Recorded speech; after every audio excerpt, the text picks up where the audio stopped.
नाङ्गै बस्नु परेको छ आङमा छैन टालो कहिले आउँछ होला अब गरिबको पालो। 56को साउनमा आमाले नि छोड्यो साउको ऋण तिर्नु पाइन ब्याज्नी सब जोड्यो।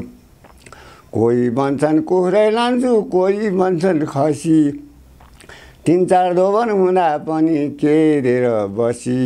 आउँदा जाँदा जहिले पनि कति कुरा गर्ने जति भन्यो उति ठाडो टाउकै फर्नु पर्ने।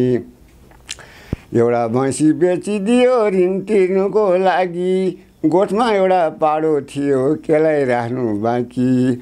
हलमा गोरु एउटा थियो त्यो नि साउले लग्यो कुखुरा समेत नराखेर सबै उहिल्यै सक्यो।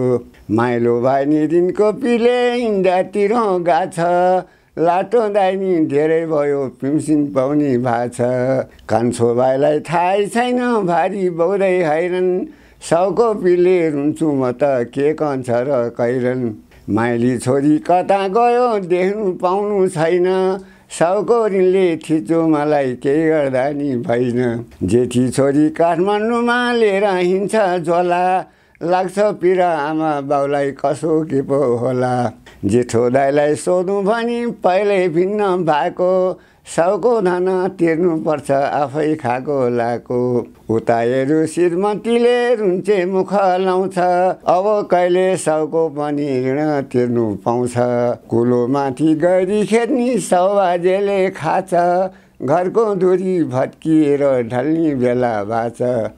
गरिब धनी बराबरी हुन्छ भन्थ्यो पहिले संसदजीको मुहेर्दैमा हैरान खायो मैले।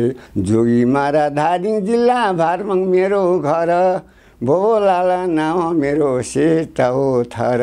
2009 साल साउनको जन्म मैले यति भनिदिएँ कस्तो लाग्यो मनमा हात राख्यो।